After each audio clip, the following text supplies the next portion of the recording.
The silent invasion. Commander Elena Reyes watched through the observation window as the Galari homeworld burned, not from bombardment or invasion, but from within. The Galari, masters of quantum engineering and holders of technology centuries beyond Earth's reach, were systematically destroying their own civilization. "It makes no sense," Lieutenant Park whispered beside her. "We've been monitoring for 3 days. No enemy ships, no external attack. They just started killing each other." The Earth scout vessel Horizon had been dispatched to investigate when the Galari, usually meticulous in their communications, went silent. What they found defied explanation. Cities ablaze, orbital stations deliberately deorbiting into population centers, defense fleets firing on civilian transports. "We need to leave," Reyes said finally, turning away from the viewport. "Whatever's happening here could spread." "Commander," the communications officer called. "I'm picking up transmissions, thousands of them, overlapping, on speakers." The bridge filled with voices, Galari voices, speaking in their clicking, musical language. The ship's AI translated. "It whispers truth. Resistance is meaningless. We were always meant to end. The universe wishes to be cleansed."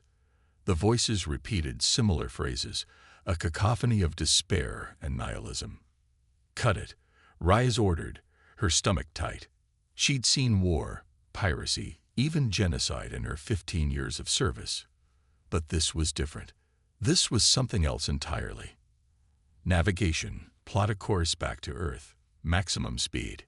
Communications, prepare a full report with all our sensor data. Whatever this is, the Alliance needs to know." As the Horizon pulled away from the dying world, Reyes couldn't shake the feeling that they were being washed. Not by sensors or ships, but by something older, something patient. 3 weeks later, Commander Reyes stood before the Interstellar Defense Alliance Council. Representatives from 27 spacefaring species sat in a semicircle, their faces, those that had faces, showing varying degrees of fear. "The Galari are not an isolated incident," Admiral Zhang of Earth announced. "In the past 6 months, 11 civilizations have fallen in the same pattern. No external attack, no invasion fleet. Populations simply descend into mass hysteria, violence, and ultimately self-destruction." Ambassador Clothar of the Medusian Concordat, a being of crystalline appendages and glowing neural clusters, leaned forward. "The pattern is accelerating. The first worlds were on the outer rim. Now, whatever this is, it's moving inward toward core Alliance territory. We've designated the phenomenon the Whisper," Zhang continued. "Based on Commander Reyes' report and data from other observers, it appears to be a form of psychic attack that induces extreme hopelessness, paranoia, and suicidal behavior." "What of countermeasures?" asked the Volari representative, his eye stalks quivering with anxiety. "The Galari had the most advanced psionic shields in known space." Zhang's expression darkened. "So far, nothing has worked. Standard psionic shielding, quantum entanglement disruptors, even the Jixian meditation techniques, all civilizations that tried these protections still fell." The chamber erupted in overlapping voices, shouts, clicks, harmonic vibrations, as the representatives argued about evacuation protocols, quarantine procedures, and defense priorities. "Enough." Zhang's voice cut through the chaos. "We have one piece of promising information. Commander Reyes, please explain." Reyes stepped forward, the weight of the entire council's attention falling on her shoulders. "When my crew and I observed the Galari world, we were exposed to the Whisper for 72 hours. While we felt a sense of unease, none of us experienced the severe effects reported in other species. At first, we attributed this to distance or intensity, but subsequent analysis suggests something else." She activated a holographic display showing brain scans. "Human neurological structure differs from most Alliance species in one key aspect. Our brains are highly compartmentalized, with strong separation between emotional and logical processes. We believe this provides a natural resistance to the Whisper's influence." "You're saying humans are immune?" The Volari asked skeptically. Not immune, Rice corrected. Resistant. The effect still reaches us, but with diminished impact. Our science team believes this resistance could be artificially enhanced and potentially shared. Admiral Zhang took over, activating a larger hologram, showing the schematics of a ship unlike any in the Alliance fleet. This is Project Bastion, a vessel designed not to fight conventional battles, but to carry a specialized psionic shield generator based on human neurological patterns. The Council stared at the design, a sleek vessel with unusual projections extending from its hull. The shield creates a bubble of psychic clarity that we believe could protect not only the ship's crew, but potentially extend to cover entire planets, Zhang explained. In theory, it could disrupt the Whisper's influence long enough to determine its source and neutralize it. Theory, scoffed the Jixian representative. You wish us to place our faith in untested human technology, while advanced civilizations fall daily. Ray stepped forward again. With respect, Ambassador, what alternatives remain? The Whisper has defeated every conventional defense. It moves systematically through Alliance space. At current rates, it will reach Earth, Volaris, and Jixi Prime within 6 months. Silence fell over the chamber as the implications sank in. How quickly can this bastion be constructed? Asked Kulthar finally. 4 months, with full Alliance resources, Zhang replied. You have 2, said the Volari representative. The Whisper has reached the Taurillian system. We're receiving reports of the first symptoms among their population. The Taurillian system was just 3 jumps from Earth. The Armstrong shipyards in Earth orbit became a frenzy of activity. Alliance engineers worked alongside human counterparts, incorporating technologies from a dozen worlds into Project Bastion. The ship took shape rapidly, its hull a deep, light-absorbing black designed to minimize its visible profile. Rice visited daily, watching as the psionic shield generators were installed. Based partly on human neurology and partly on adapted Medusan crystal technology, they were designed to replicate the natural compartmentalization of the human mind and project it outward. Will it work? She asked Dr. Lakshmi Chen, the project's lead scientist, during one inspection. Chen adjusted her glasses, a nervous habit she maintained despite corrective surgery. In theory, yes. We've run thousands of simulations. The shield creates what we call a reality anchor. It reinforces the natural boundaries between emotional states and logical processes, making it harder for external influences to induce extreme behaviors. But, Rise prompted, sensing the scientist's hesitation. But we can't test it against the Whisper itself, not without putting people at risk. Chen sighed. And there's something else. The power requirements are enormous. At full projection, the shield can only be maintained for 24 hours before the systems need to recharge. 24 hours might be enough, Rice said, though she wasn't sure she believed it. As they spoke, news arrived that the Taurillian civilization had fallen. 3 billion lives lost in a matter of days. The Whisper was moving faster now, as if sensing resistance. 1 week later, reports came of symptoms appearing in the Proxima Centauri colony, humanity's first extrasolar settlement. The Whisper had reached humankind's doorstep. We're out of time, Admiral Zhang told Reyes during an emergency briefing. The Bastion is at 80% completion. It will have to be enough. The shield generators, Reyes asked. Operational, but untested at full capacity. The AI systems are online but still integrating their final programming. Reyes nodded, her decision already made. I'll take her out. Volunteer crew only. Zhang didn't argue. They both knew this was coming. You understand the mission parameters. Find the Whisper, engage the shield. Discover what we're really fighting. And if possible, stop it. The Alliance is placing its last hope in human hands, Commander. In your hands. Rice felt the weight of those words as she left to select her crew. She needed people with the strongest natural resistance to psychic influence, People who compartmentalize well. In another context, she might have been looking for the emotionally damaged and detached. Now those traits might save the galaxy. 48 hours later, the Bastion undocked from Armstrong shipyards. Its systems were unfinished, its weapons barely calibrated, its hull missing sections of armor. But its shield generators were operational, and its small crew of 30 volunteers were the best humanity had to offer. As they prepared for their first jump toward Proxima Centauri, Rise addressed the crew from the command chair. "I won't pretend to know what we're facing. The Whisper has defeated civilizations far more advanced than ours. But humanity has always had one advantage in the cosmos. We're too stubborn to accept the impossible. When others see inevitability, we see challenge. When they surrender to fate, we fight." She looked at each face on the bridge, seeing determination rather than fear. "We carry with us the hopes of not just Earth, but all Alliance worlds. We will find the Whisper. We will look it in the eye. And we will tell it, not today, not ever." The Bastion's engines flared as it accelerated toward the jump point. Behind them, Earth grew smaller, a blue marble that had spawned a species too defiant to accept extinction. Ahead lay darkness and whispers, and perhaps humanity's finest hour. Humanity's answer.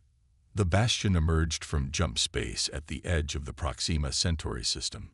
The bridge was silent as sensor data poured in. Multiple distress signals reported Lieutenant Park from the communication station. "Colony defense ships are. They're firing on the habitats." On the main view screen, Rise watched as a Proxima defense cruiser launched missiles at an unarmed civilian station. The explosion bloomed silently in space, debris and bodies tumbling outward. "Life signs on the colony?" she asked. "Erratic," answered Dr. Chen, who had insisted on joining the mission.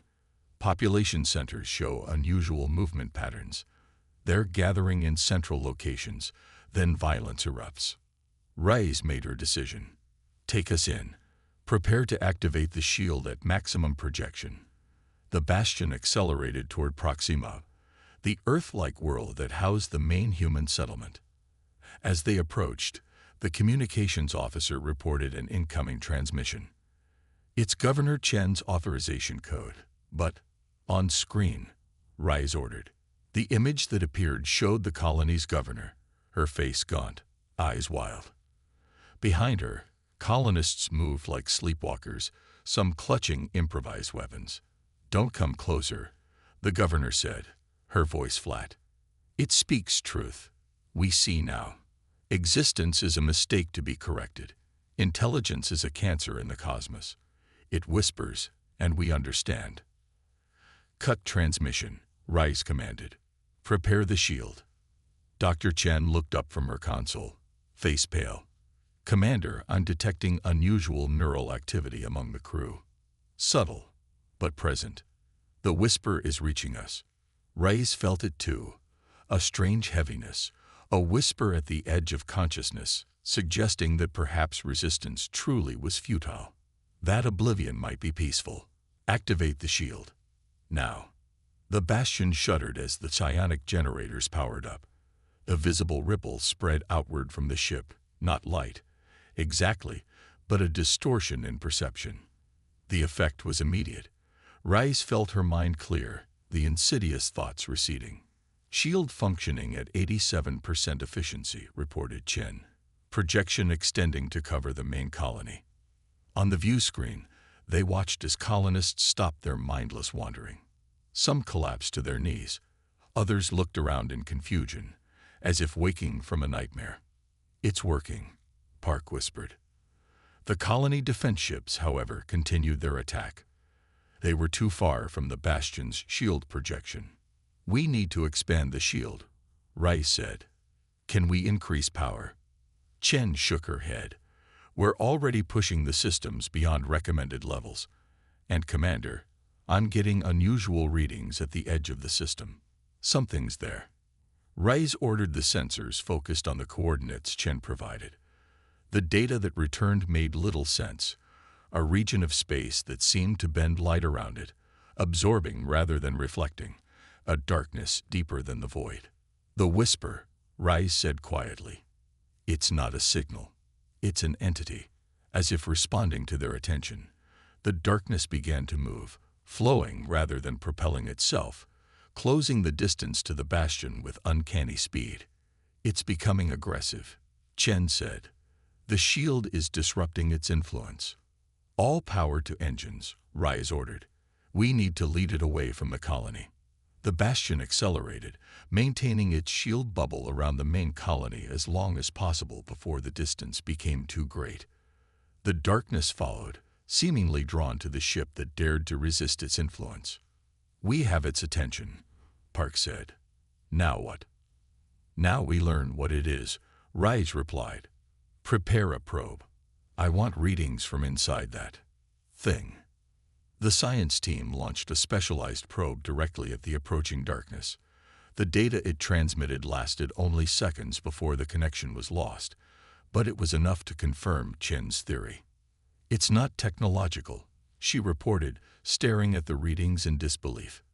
It's biological, or at least, it once was, some kind of entity that evolved to exist in vacuum, feeding on consciousness itself. A predator, Rise said, understanding dawning. It hunts by inducing its prey to self-destruct. Less effort than physical hunting. Not just any predator, Chen added. Based on its size and energy patterns, it's ancient, possibly millions of years old. It may have evolved when the first sentient beings reached space. The darkness continued its pursuit as the bastion led it away from Proxima. The ship's engines strained at maximum output, barely maintaining distance. We can't outrun it forever, Park said. Shield power is at 53% and dropping. Ray studied the tactical display, an idea forming. If it feeds on consciousness, on thought, perhaps we can give it indigestion. She outlined her plan quickly. The bastion would allow the entity to approach within the shield perimeter, then activate a modified version of the shield, one that didn't just compartmentalize thought but amplified it, broadcasting the full spectrum of human consciousness directly at the whisper. You want to force-feed it our thoughts? Chen asked, eyes wide. Commander, we have no idea how it might react. It's accustomed to fear, to despair, emotions it deliberately induces, Rise explained. But what about joy? Humor, hope, defiance, the full range of human experience, unfiltered and at maximum intensity. It was a desperate plan, but they had run out of alternatives. The shield was failing, and behind them lay Earth and billions of lives. Reconfigure the shield generators, Rise ordered. Everyone, prepare for direct neural interfacing. We're going to show this ancient nightmare what humanity is really made of. The crew connected to the ship's systems through neural links originally designed for emergency operations. Dr. Chen modified the shield generators, inverting their function to project outward rather than shield inward. The entity is within range, Park reported, his voice tense. Shield power at 31%. All crew, neural interface active, Rise commanded. Don't fight the connection. Let it flow through you, every memory, every emotion, every dream. As the darkness enveloped the bastion, 30 human minds opened simultaneously, pouring their contents into the modified generators. The ship shuddered as energy surged through systems never designed for such loads. Through the viewports, the crew watched as the darkness surrounding them began to pulse, to writhe. Inside their minds, they felt a presence, ancient, cold, confused. The whisper was experiencing something it had never encountered in countless millennia of hunting. Resistance, yes, but more than that. Diversity, complexity, contradiction. Human consciousness, with all its conflicting impulses and layered emotions, flowed into the ancient predator. Joy beside sorrow, love beside anger, hope beside despair. Not the simple, overwhelming fear it was accustomed to creating in its prey, but a cacophony of experiences it couldn't process. The darkness began to fragment, tendrils of void pulling away from the ship. On the neural interface, they felt its confusion turning to pain. then to something like fear, perhaps the first fear it had ever experienced. "It's working," Chen gasped, monitoring the readings. "The entity is retreating." The darkness pulled back, contracting in on itself. The pressure on their minds eased as the whisper withdrew, moving rapidly away from the bastion and the unbearable complexity of human thought. "Track it," Rise ordered, disconnecting from the neural interface. "Make sure it's really retreating." The entity accelerated, its movement no longer the graceful flow of a predator, but the panicked flight of something injured and afraid. It passed the edge of the system and continued outward, toward the empty spaces between stars. Silence fell over the bridge as the crew processed what had happened. They had confronted an ancient cosmic horror and driven it back not with weapons or technology, but with the very essence of humanity. The complicated, contradictory nature of their minds that other species sometimes found baffling. "Shield generators are burned out," Chen reported finally. "We won't be able to do that again." "We may not need to," Rise replied, studying the sensor data. "It's still running, and based on its trajectory, it's heading out of Alliance space entirely." Reports began coming in from Proxima. With the Whisper's influence gone, the colonists were recovering, though the psychological trauma would take time to heal. The defense ships had ceased their attacks, their crews confused about what had happened. 3 days later, the Bastion limped back to Earth, its systems damaged beyond field repair, but its mission accomplished. The Alliance Council convened an emergency session to hear Raya's report. "The entity we call the Whisper appears to be a unique organism evolved to feed on sentient consciousness," she explained to the assembled representatives. "It induced fear and despair because those emotions made its feeding easier. Civilizations literally delivered themselves to it." "And you believe it has been driven from Alliance space permanently?" asked the Volari representative. "Not permanently," Rise answered honestly, "but it was injured by its encounter with us. It will take time to recover, and I believe it now recognizes humans, and by extension, the Alliance, as dangerous prey." "Because of your ship's special shield?" asked Clefar. "No," Ray said. "Because of what we are. The Whisper evolved to hunt species with more unified consciousness patterns. Human minds, our contradictions, our complexity, our refusal to surrender even when logic suggests we should, were indigestible to it." The council chamber buzzed with discussion as Alliance representatives debated the implications. Some proposed building more ships like the Bastion. Others suggested research into replicating human neurological patterns for other species. Admiral Zhang smiled slightly as he leaned toward Reyes. "You realize what this means for humanity's position in the Alliance, don't you?" Reyes nodded. Humanity had always been viewed as a junior partner in galactic affairs, their technology less advanced, their civilization younger. Now, overnight, they had become indispensable. The species that had driven back the unkillable horror when all others had failed. "There will be more threats," she said quietly. "The universe is vast and strange." "Yes," Zhang agreed, "but perhaps we've earned the right to face them together, as equals." As the council continued its deliberations, reports arrived from long-range scouts. The Whisper had been tracked to the edge of the galaxy, still fleeing.